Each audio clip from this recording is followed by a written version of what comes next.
ডিমটা এখন উল্টে দিলাম। এই পাশটা একটু আনা ভাজা হয়ে যাক।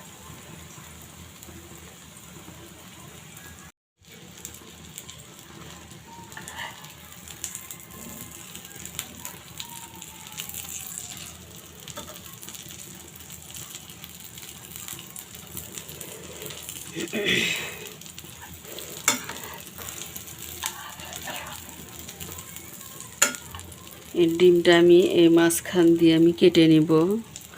এরকম কেটে নিয়ে 2 ভাগ করে করে আমি তরকারির ভিতরে দিব।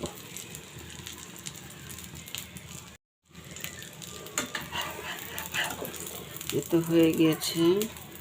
এখন ডিমটা তুলে নিলাম।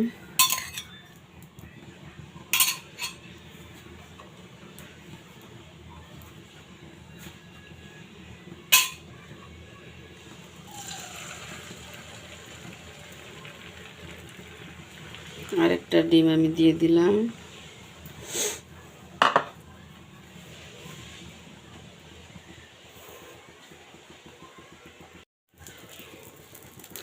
এই তো এই ডিমটাও হয়ে গিয়েছে। আমি এখন আস্তে করে উল্টাই দিব ডিমটা। তো এই পাশটা হয়ে গেলে ডিমটা আমি ভাজ করে নিব। আমি অনেক কিছুই আমার হাজব্যান্ডের কাছ থেকে শিখেছি, তার কারণ আমার হাজব্যান্ডটা অনেক কিছুই জানে। ও খুব সংসারী ছেলে এবং সংসারটা ও খুব সুন্দর করে সাজিয়ে গুছিয়ে করতে পারে। আমার যদি কাঁচামরিচ শেষ হয়ে যায় আমার বলতে হয় না, ও নিজেই বুঝতে পারে যে কাঁচামরিচটা আমি এনেছি কয়েকদিন যাবে, শেষ হয়ে যাবে। আমি দেখি যে কাঁচামরিচ নিয়ে আসছে। আমি বললাম যে আমি তো তোমাকে বলিনি কাঁচামরিচ নিয়ে আসতে। বলতেছে আমি তো বুঝতেই পারতেছি যে কাঁচামরিচ হয়তো আজকে একদিনের আছে আর শেষ হয়ে যাবে, ওই জন্য নিয়ে আসলাম। চালও তাই, শেষ হওয়ার আগে চাল নিয়ে আসবে। কী ব্যাপার, আমি তো তোমাকে বললাম না যে আমার চাল শেষ হয়ে গিয়েছে? বলছে আমি তো বুঝতে পারছি যে এত বস্তা চাল কিনেছি, এখন আমার চাল শেষের মধ্যে কিনতে হবে। ওই সবটাই জানে, খুব ভালো জানে আমার সাথে। কারণ ও জীবনে অনেক কষ্ট করে বড় হয়েছে, অনেক কষ্ট করে পড়াশোনা শিখেছে, লেখাপড়া শিখেছে, আরও এ পর্যন্ত এসেছে। ওর জীবনে ছোটোবেলা থেকে শুরু করে কলেজ লাইফ থেকে শুরু করে অনেক কষ্ট করেছে জীবনে। এখন খুবই ভালো আছে আল্লাহর রহমতে। কষ্টটা আল্লাহর রহমতে দূর করে দিয়েছে জীবনে। এখন অনেকটা সব কিছু সেরে উঠেছে, এগুলি আর কোনো সমস্যা নাই।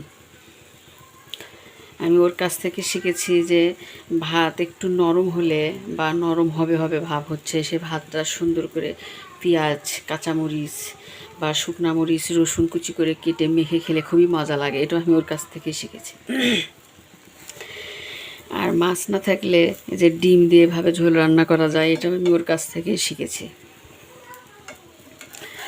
তার কারণ আমার বাবার বাড়িতে আমি খুব আদর যত্ন বিলাসিতাভাবে বড় হয়েছি।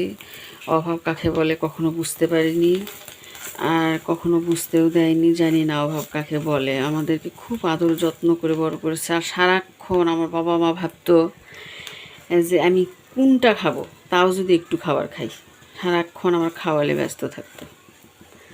এজন্য অভাব কাকে বলে জানি না। হাজব্যান্ডের বাসাও এসেও আমাকে আমার হাজব্যান্ড কখনো অভাব পেতে দেয়নি। আমাকে খুব ভালো রেখেছে, না চাইতে সব কিছু নিয়ে এসে দেয়।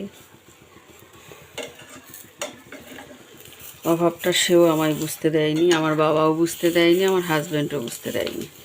আল্লাহ তাআলা আমাকে খুব ভালো রেখেছে। এখন আমি এটা মাঝখান দিয়ে কেটে নিব।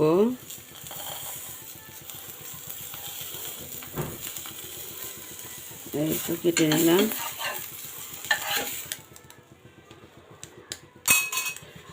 এখন আমি তেল দিয়ে দিব, আমি আরেকটা ডিম ভেজে নেব।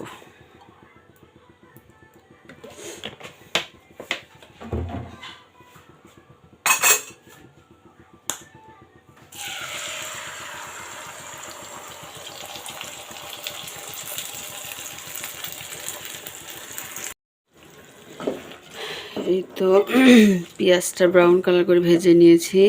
মশলা পেঁয়াজ পুড়ে যাবে দেখে একটু পানি দিয়েছি। এখন আমি এর ভিতরে পরিমাণ মতো লবণ দিব, পরিমাণ মতো লবণ,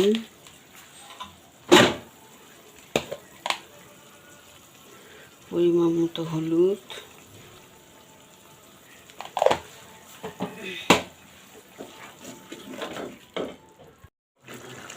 এই তো আদা রসুন মশলা সমস্ত পেশাটা দিয়ে দিয়েছি, কষানো হয়ে গেছে। সবজি বেগুন, পটল আর কাঁঠালের বিচি আর আলু।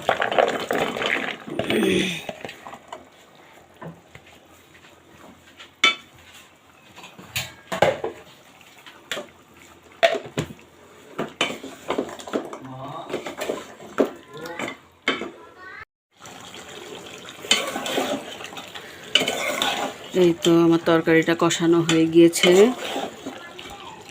কষায় নিয়েছি। এই যে উপরে তেল ভেসে উঠেছে। এখন আমি ঝোলের জন্য পানি দিব, হালকা ঝোল রাখবো আমি, বেশি ঝোল না।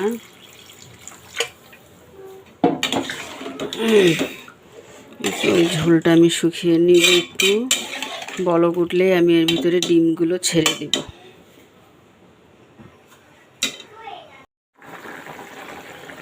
তরকারিতে বলক চলে এসেছে। আমি এখন এই তো ডিম ভেজে রেখেছি, এই ডিমটা আমি এখন দিয়ে দিব তরকারিতে, ডিমের অমলেটটা। এই তো একটা ডিম আমি এই তো ভাগ করে কেটে নিয়েছি, এখন দিয়ে দিব।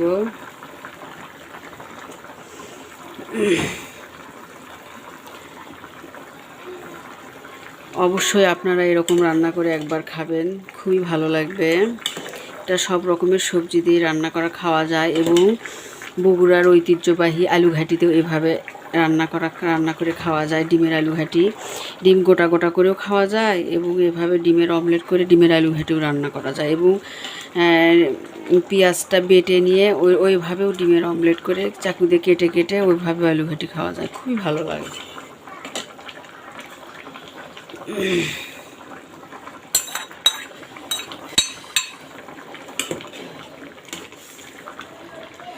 খুবই ভালো লাগে। অবশ্যই আপনারা এরকম করে একবার রান্না করে অবশ্যই খাবেন, ভীষণ মজা লাগে। রান্নাটা হয়ে গিয়েছে, এখন আমি এখানে ভাজার জিরে গুঁড়োটা ছিটিয়ে দিই।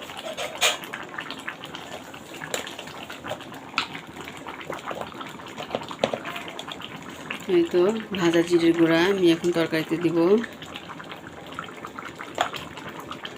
দিয়ে দিলাম। আমার রান্নাটা হয়ে গিয়েছে।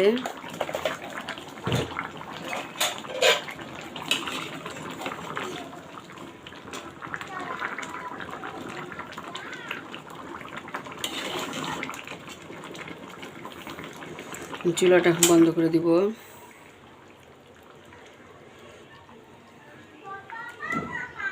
এই তো দেখুন কত সুন্দর হয়েছে। এরকম বেশি ঝোল রাখিনি, একটু হালকা।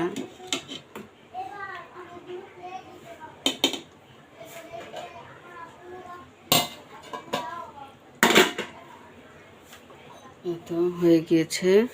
আমি এখন তরকারিটা পরিবেশন করব।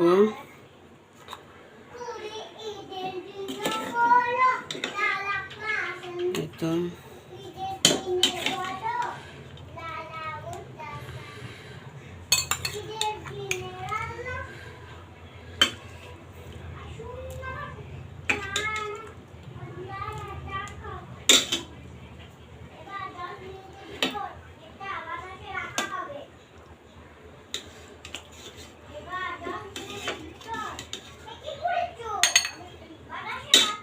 এই তো তরকারিটা হয়ে গেছে, দেখুন কত সুন্দর হয়েছে দেখুন।